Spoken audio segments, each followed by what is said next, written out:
So my first question that's going to kick off this conversation, and imagine we're sitting in the new retro cafe at the newly renovated Svensiskoha. And so, I really want this to be a conversation. So my first question is about the exceptionalism of Ucu'. It's often described as unique, not just in Ukraine, but across the globe. And people often, especially after they visit Ucu', talk about the magic. I know I always feel that way after I come back from a visit to Ucu'. Our guests have seen videos, they've seen the banners with the images, but I'd like to hear from each of you first. Vladika, what do you think of as what makes Ucu' so unique to you? What do you think makes it stand out? Well, thank you, Annette, for the introduction. And I don't know if I can ask everybody to help me in this mental exercise, because it takes a bit of a stretch to, from Russo's on the Bay to understand this university in the middle of a war. What I'll say to begin is, for anybody here that's under 55, you have the right not to know this, and most of us over 55 have already forgotten what it was like when the world was divided by an Iron Curtain. Going to Ukraine was almost like going to Mars. And in 1991, all of a sudden, this curtain falls, and Ukraine becomes independent. The shackles removed, the language can be used. 900,000 Red Army soldiers become Ukrainian soldiers. The straitjacket on all of the humanities is loosened. But there's deep trauma. In that short century between 1914 and 1991, 15 million Ukrainians were killed. Repeated genocidal waves. And the beginning of Ucu' is happening in this laboratory, in this crucible. And the question was, how do we help young people emerge out of that history and become leaders in the 21st century? Not crying over the past, not trying to catch up, but to do things that maybe Columbia, maybe the Sorbonne, maybe the Catholic University of Chile will say, look at that, that's how it can be done. There are some things about war tech that, we can't say. But one thing I want you to focus on is that Ucu' looks at the human person in an integrated way. And it's not just the classes, the exams, the degrees, but it's people's heart. It's their future. And one thing from early on that I promised to students, which is against the grain, and some of you young people here will say this is just off the wall. I said, Ucu's going to prepare you for life, not just your profession, for your marriage, for your family, for your children, maybe for you to become a grandfather or grandmother. But Ucu is also going to prepare you for death, because that is the one inevitable thing. And the way we look at death influences how we live this life. There's no university, I've never heard it anywhere, at any university, in any country, where that was an explicit discussion from day one with students. For some, it was a shock at the beginning. Today, Ucu students are prepared for what is happening around them. And they can look death in the eye, and you could see how they live. This is just one example of how this university, 30 years ago, emerging out of death, genocide, said, we're going to look at that. We're going to name it. And we're not going to step back, because we have God's blessing. We have God's given human dignity. This is kind of the ambition of the integrated spiritual, social, psychological effort that is also, by the way, educational. Wow, very powerful. Thank you. And I think that's certainly an important element at the crux of what is Ucu'. Tarase, that's a tough act to follow. What is Ucu'? What do you think makes Ucu' so unique? I think Ucu' is, the best thing that happened in my life, maybe except my marriage and my kids. But first of all, I would like to say that I'm very happy to be here with you, and from the bottom of my heart and on behalf of these students who are represented here by 6 students from the law faculty, and on behalf of the whole university community, I would like to thank you for your generous support, for your solidarity, which is important very much for us, especially during this time, because I believe that we share together a conviction which distinguishes really a true teacher, a true pedagogue, that there is no greater joy than to witness how young people uncover their full potential, how they flourish as human persons, how they lead a dignified life. And I think there are 3 things which in a special way distinguish Ucu' from other universities. And these things are rooted in our Catholic identity. First, Ucu' is about integration of faith and reason. I remember Bishop BORYS saying once that it is important for us to show that the life is full if it is bigger than ourselves, if it has the place for others and for the other from the capital O. The second thing is that, distinguishes Ucu' is really appreciation or commitment to the holistic development of its students, of young people. We believe that at our university, they can really learn how to speak to others and to the world, not only in the language of the mind, but as Bishop said, in the language of the heart and in the language of the hands. To have not only knowledge, to have not only skills, but develop also attitude that would help them to become mature, responsible persons. And thirdly, it's about community, appreciation of the community. Ucu' is a servant community.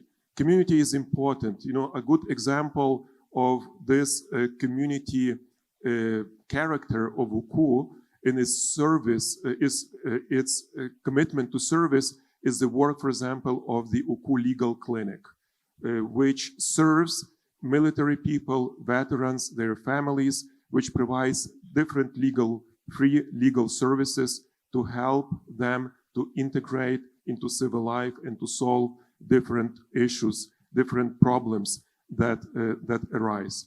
I think this, service really what also helps to keep talent in Ukraine. This is one of the biggest problem. Now I will talk about it a little later, but when people develop through service meaningful relationship with their communities, they are less likely to leave Ukraine. They are more likely to stay and work for Ukraine. Great. Well, thank you. That kind of leads into what was going to be our next topic, which was very much about the values and how do you instill values? You've mentioned there's service learning and volunteerism. Tarase, really, why don't you continue on that frame and talk about, how do you make that come to life for a student at Ucu'? Yeah, values and principles are very important, especially even more important in the times of trial, because they could really become, the firm ground to stand and to develop resilience, which is needed, especially during this time. Because, if you have values, it means that you acknowledge that something is greater than yourself and your life. And only then, if you really acknowledge it, you can develop an attitude in which you are not anymore, too much overly preoccupied by, survival. So ultimately, you could not fear death even, but at least you are not anymore somehow haunted by fear or by panic. So you have to have values in principle to reach kind of this stage. And we try to create the culture of cultivating real values, because values couldn't be taught theoretically. They could only be acquired through lived experience, through communication with other people, through service, through different action. And there are many instruments, and I just mentioned, 3. The first is core curriculum. We are very proud to have core curriculum for all our undergraduate students, where they really intellectually combine, integrate faith and reason. But it's important that we select best teachers in a competitive process to teach core curriculum. And students could choose freely courses within the framework of core curriculum which resonate with their most important life questions. The second, what works very well, is service learning. Service learning or community-based learning, let's say, which is known here in the United States. So it's a form of learning education which actually integrates academic work and social service. And as I have already said, it's very important in our circumstances also to build resilience through service learning. I remember, at the beginning of the war, the first year, students kind of were asking why should we study when something like war is happening around? Because they wanted to be useful, they wanted to contribute. And service learning became an answer. Basically, it turned education into an act of service. And it responded, to our students why they should study during the war. And thirdly, it's living learning community, our dorms. So we realized that this is the space where students develop lifelong relationships, where they learn from each other, where they develop abilities to resolve different issues, differences, even conflicts. And this is a community which is enriched by the Emmaus House, where people with mental disabilities live and who are not object of care for our community, but are integral part of our community. We call them teachers or professors of human relations.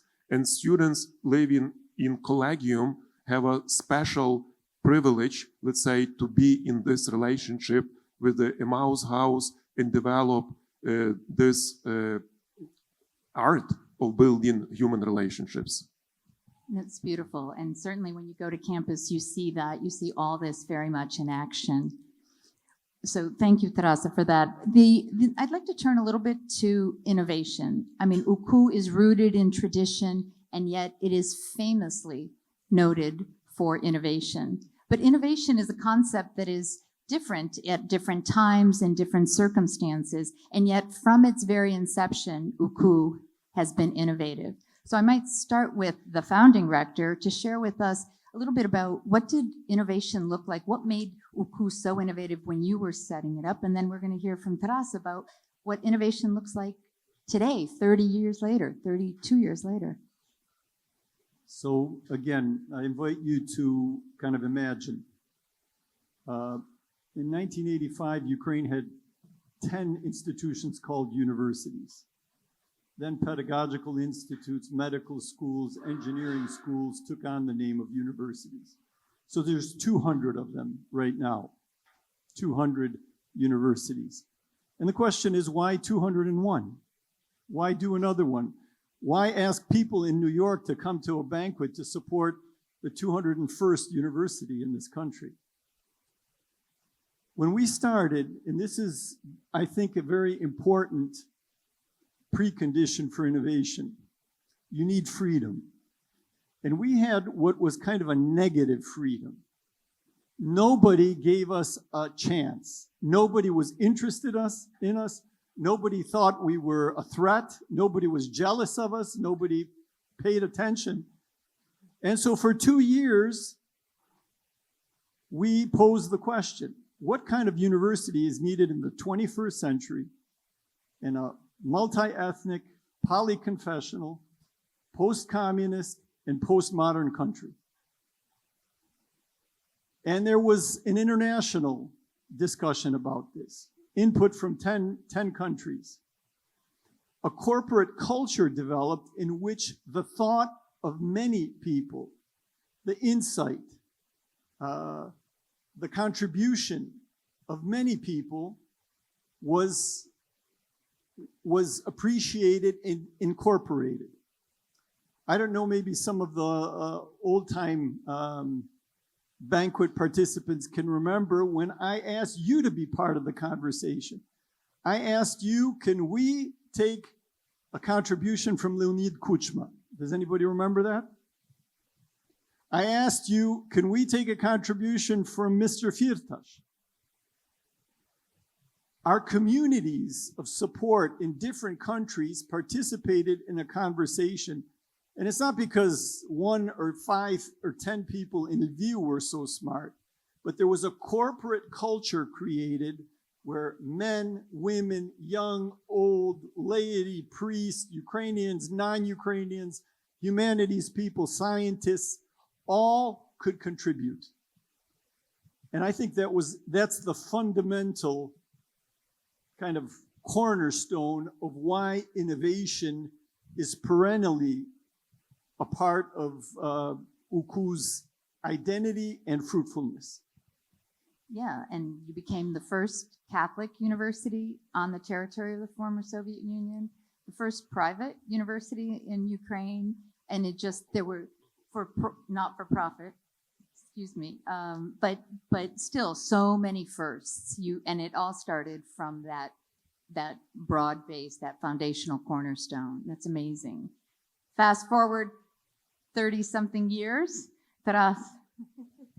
So innovation at Ucu has many faces, and to show some of them to you, I won't be innovative in kind of, you already understood, I always have 3 points. Bishop Borys taught me once that one has to have 3 points during a speech. So you have heard from, you have seen also from the video that Ucu is considered to be the best IT university in Ukraine, and this is for a reason. I think we are really very, very good in artificial intelligence, especially artificial intelligence in industry.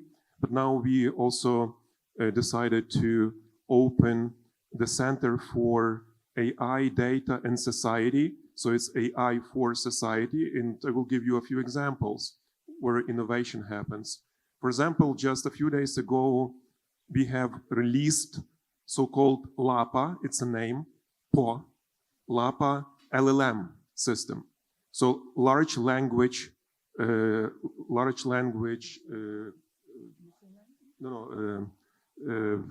model, large language model system. So this is like Ukrainian ChatGPT, yeah, but with special kind of purpose. And this is a part also of sovereignty of the country, to have, large language models which could help to build chatbots in Ukrainian, or to filter, for example, propaganda or disinformation. This LLM already does very good, or maybe the best translation. You can use it from English into Ukrainian. And so this is for society. Or another project, it's called Responsible AI, which was launched by the NYU here in New York in collaboration with our university, and which is about building responsible AI systems, and where Ukrainian students, they become part of international research teams, basically junior fellows of this center. And now 33 students from 10 Ukrainian universities, and we manage this project in Ukraine, are these fellows of AI project. And this so helps them to develop high quality research while not leaving Ukraine. But just a few weeks ago, a team of our students participated in European Rocketry Challenge. So you saw we opened the robotics program, and we have already first fruits. So we built our first rocket, actually, which was launched successfully on this challenge. So, and it happened just in half a year. It was so the rocket costed, $6,000, $6,000 only. So, and they, students did it. And there are other projects which are developed in this area. But innovation happens not only in computer science or with the help of AI, it also happens in the models of our international collaboration. So, we now compete more with international schools for talent than with Ukrainian universities. And the problem is that brain drain and demographic decline are very high in Ukraine. You probably have heard that last year, Ukraine was ranked the highest in the world in mortality rate and the lowest in the world in birth rate. The ratio between these two was 3-to-1. And there are studies that show that about a third of Ukrainian high graduates consider studying abroad. So when we build our international collaboration models, we look for such models which could reduce or prevent brain drain. And for example, this RAI project that I mentioned is one of such models because it really helps young people to stay in Ukraine and get world-class research experience. Also, joint research projects are very, very helpful. For example, such as we get with the University of Notre Dame, where 7 joint research teams were created to work on Ukrainian experience, but address issues of global relevance, like ethical infrastructure for resilient democracy. Now we all care about democracy being resilient, or about collective trauma, or mental health of veterans, or ethical and religious conditions of security infrastructure in the world. So, and when Ukrainian scholars feel they have access to unique data while staying in Ukraine, that helps somehow to keep the talent in Ukraine and to reduce this brain drain. And thirdly, this about one of the most important questions I ask myself and my community is how we can help people to go through this trial. How can we help them to recover the strengths to continue to go forward? And we try to build a system of holistic care over these years for our employees. We built a system of comprehensive system of mental health consultation for our students and faculty and staff.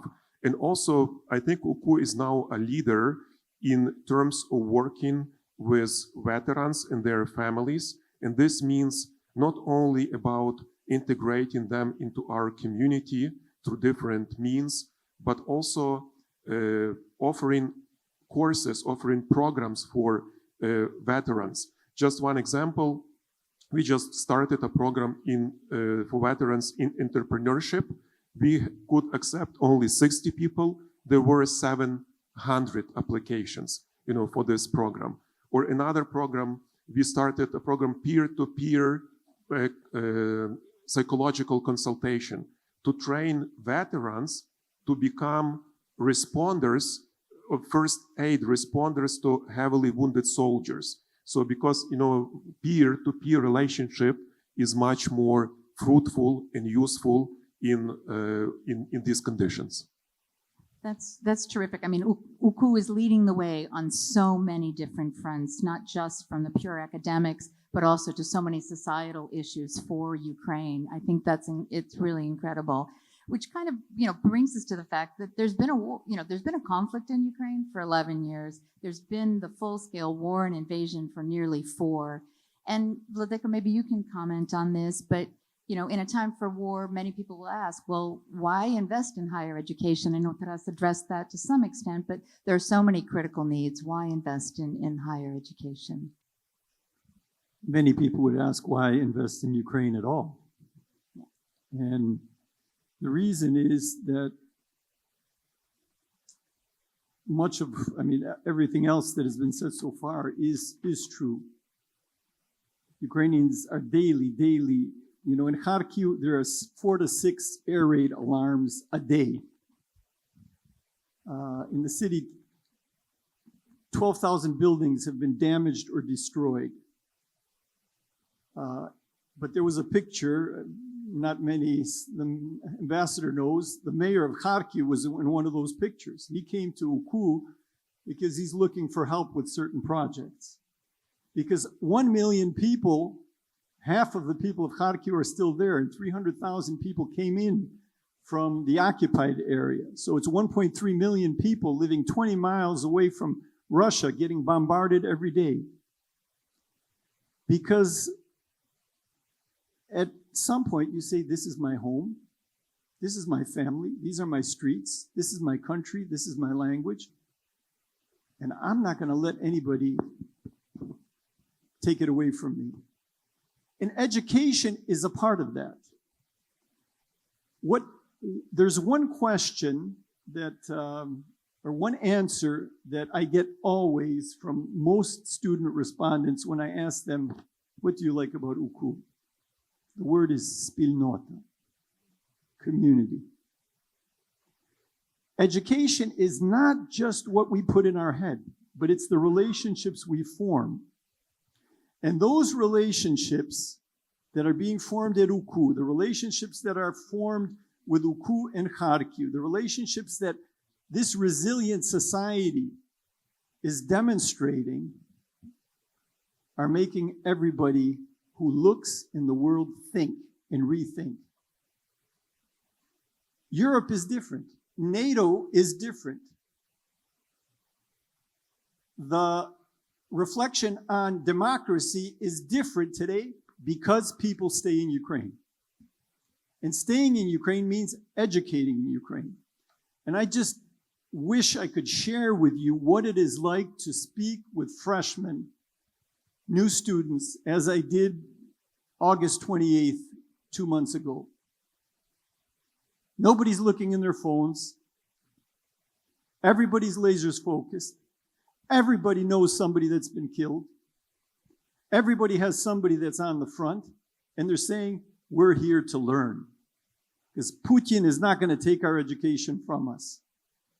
And we will be trained to rebuild this country and make a global contribution.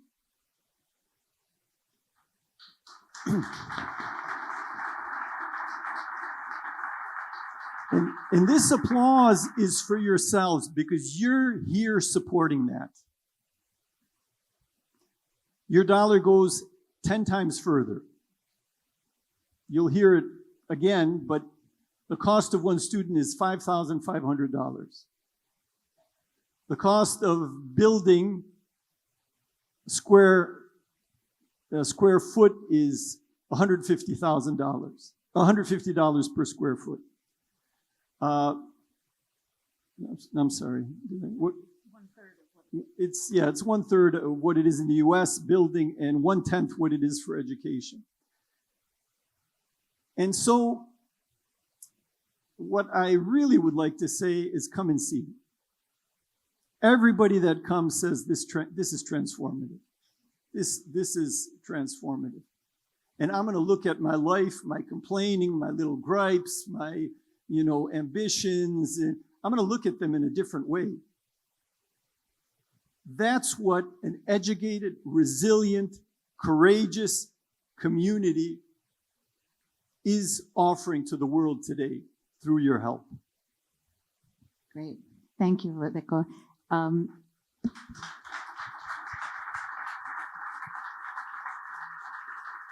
That really sets up, my last question was going to be, what can we all do to stand beside Ukraine? I mean, certainly coming to Ucu, I was just there in the fall, and, I was really struck when we went down into the bomb shelter. We spent one entire night down there from midnight to 7. It was a particularly difficult night.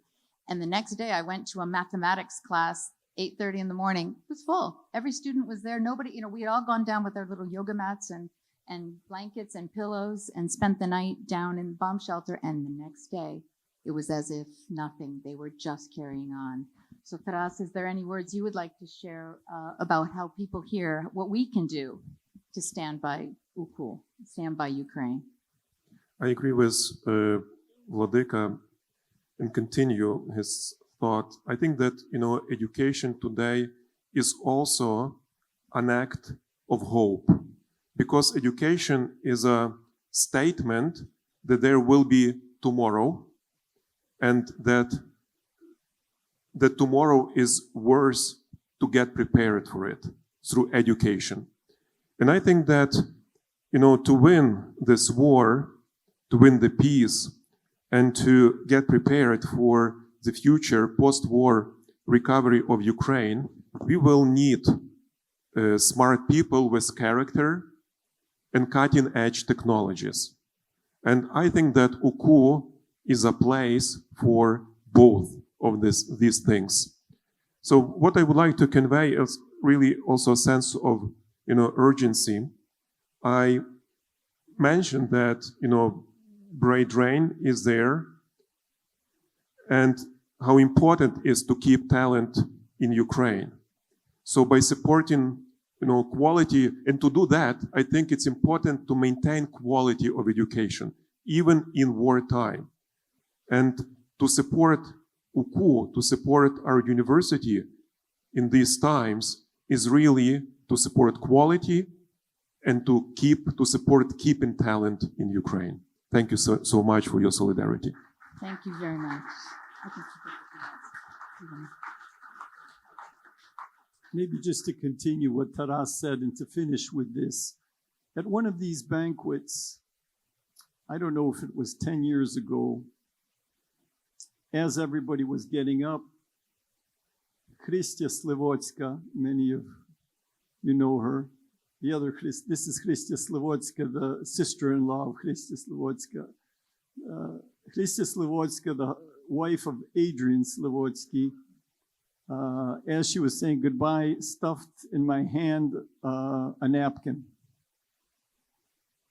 I had, during the banquet, said, our big issue right now is so many kids want to study at this university, that the most talented kids.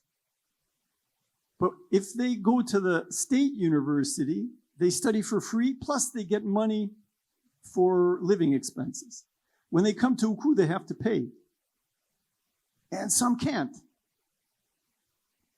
And on that banquet napkin was written,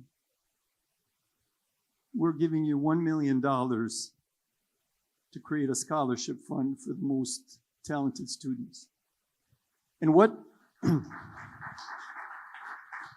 that was a transformative gift from New York, from one of these banquets. What's the result 5 years later, and now for the last 5 years, Ucu incoming students have the highest average SAT score. And they stay. They study there.